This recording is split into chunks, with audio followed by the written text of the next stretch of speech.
Hello，如果你係照顧者或者護老者呢，今次想同你探討一個問題。你有冇試過陪阿爸阿媽去醫院覆診呢？就係以前嗰種一朝早7點幾出門口，8點幾呢到醫院，然後一路坐到10點幾，聽到叫 number， 睇完醫生，仲要落藥房等攞藥喎。等到中午12點幾食飯時間，一齊離開醫院之後呢，你會陪阿爸阿媽去酒樓食飯。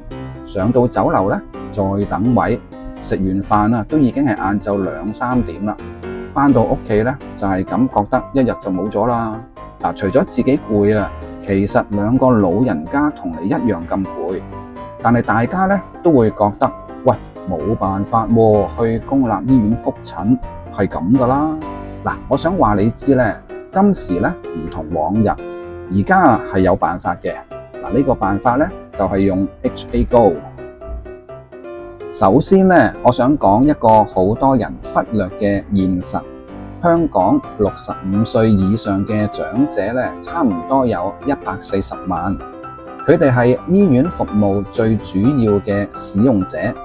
但係喺設計流程嗰陣呢，有幾多真係為佢哋度身訂造呢？以前嘅模式呢，就係你要親身去排隊攞籌，親身坐喺度等，親身去繳費處俾錢，然後去藥房再等攞藥，最後先至走得。每一個步驟都係消耗體力嘅考驗。對後生仔嚟講呢，就係煩，對一個做過膝關節手術嘅老人家嚟講呢，係痛苦。而 HA Go 就係嘗試將呢一條痛苦嘅鎖鏈解鎖。首先我分享一個曾生嘅故仔佢80幾歲，同曾太一齊生活，兩個人對電子產品都唔係咁熟悉。因為做完膝關節手術，佢需要定期去將軍澳醫院覆診。每次睇完醫生佢認為最難熬嘅地方唔係見醫生診症，而係去藥房等攞藥嗰一段漫長嘅時間。佢話以前佢唔知道幾時先輪到自己，佢唔敢去廁所，唔敢行開，只能夠坐喺度戇居居望住個號碼牌等嗌 number。你諗下啦，一個膝關節做完手術嘅老人家，坐喺一張快餐店嗰種硬膠椅上面坐足個幾鐘，有幾難受呢？後嚟曾生佢學識咗用 HA Go 裏面嘅排隊2功能。嗰個原理其實好簡單嘅。你繳費之後系統自動會幫你去藥房攞籌。HA Go 唔單止會顯示你係幾多號 number， 仲會睇到藥房嘅即時輪候情況，爭幾多個先至會輪到你。而藥房配好藥啦，手機會有 pop up 彈出嚟通知你。曾生就話而家知道咗未輪到自己嘅時候佢可以去下廁所，見到有通知啦，先至慢慢行去攞藥。就係咁，佢喺醫院嘅體驗由永遠等待就變成自由活動。呢個改變聽落去好似好濕碎，但係對一個80幾歲關節做過手術嘅老人家嚟講係一份尊重。因為好多時老人家佢唔係唔想用新科技，而係新科技嘅設計太過複雜，令到佢哋覺得好蠢，學唔識唔掂。但係 HA Go 就嘗試去跨過呢一個障礙啦。佢係由醫療嘅需求出發，盡力去配合長者嘅生活節奏。佢並唔係叫你夾硬去適應佢，而係調翻轉佢適應翻你。因為呢一份尊重就令到曾生願意慢慢去學習啦。咁第二個故仔就係關於一個婆婆嘅。陳婆婆就患有糖尿病，加上有高血壓，一個人住。阿女就返朝9晚5，就唔係成日可以陪佢去覆診。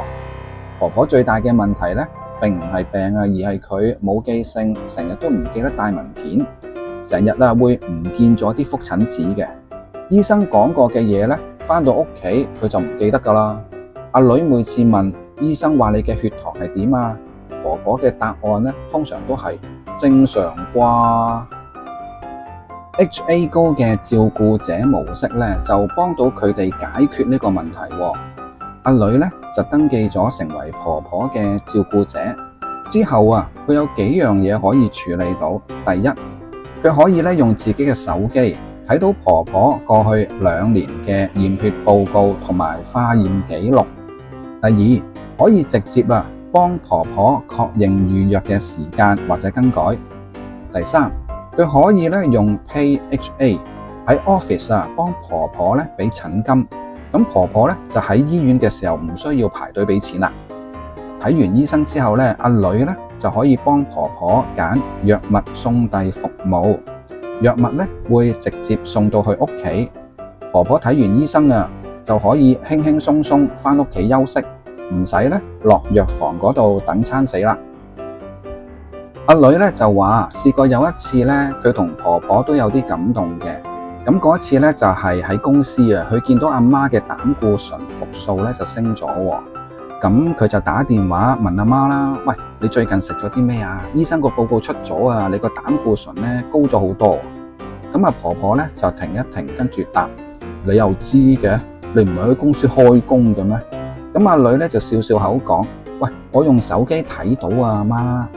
咁咧婆婆嗰一刻咧都有少少感動嘅，佢覺得咧原來阿女就算唔喺自己身邊，原來都好緊張喎。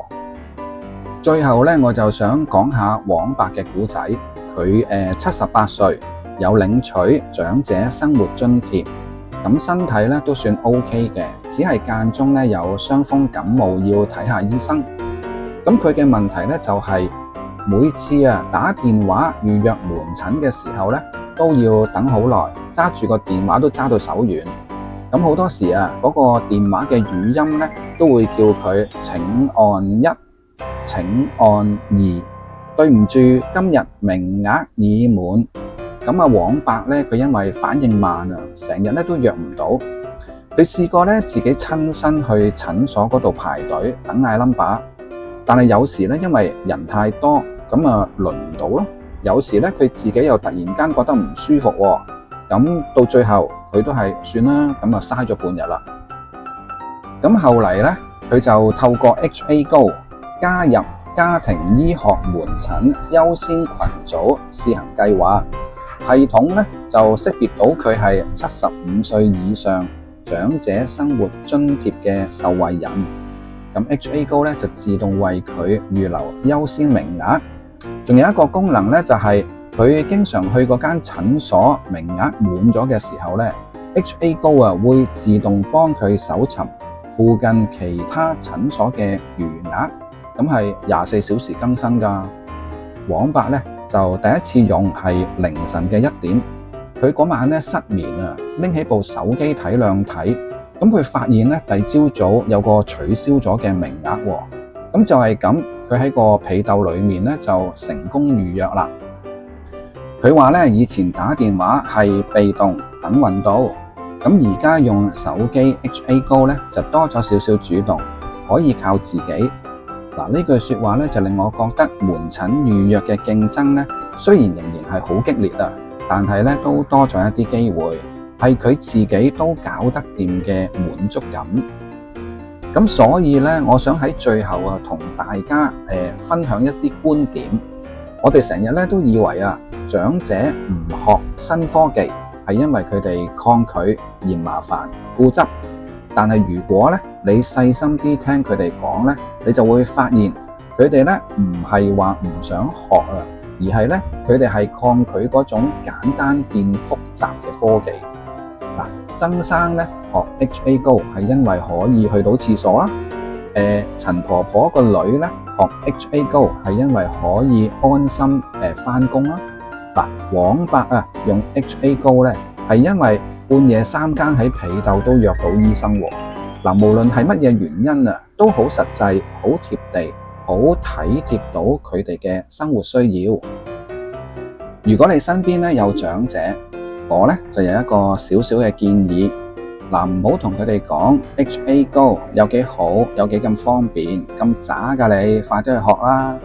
嗱，可能咧就係你坐喺佢嘅身邊講，老豆，下次唔使咧坐喺藥房慢慢等㗎喎，喂，我教你一個新方法啊！嗱，利用你嘅關懷啦，加上細心嘅觀察，由佢哋嘅痛點出發，嗱，唔好咧再同老人家說教啦，而係咧幫佢哋解決問題。當佢哋感受到你係真心想幫佢，咁佢哋咧就自然願意慢慢去學噶啦。最後咧，我想講，如果想學 HA Go 咧，首先下載自己睇下先。嗱，有唔識直接去醫院問下當值嘅職員，佢哋咧好熟悉嗰個操作嘅界面嘅，一般嘅操作咧話咁易就幫到你啦。嗱，好啦。今日嘅分享咧就到呢度。如果你覺得呢條片對你有幫助，記得 like 同埋 share 俾你嘅朋友或者其他有需要嘅人。拜拜。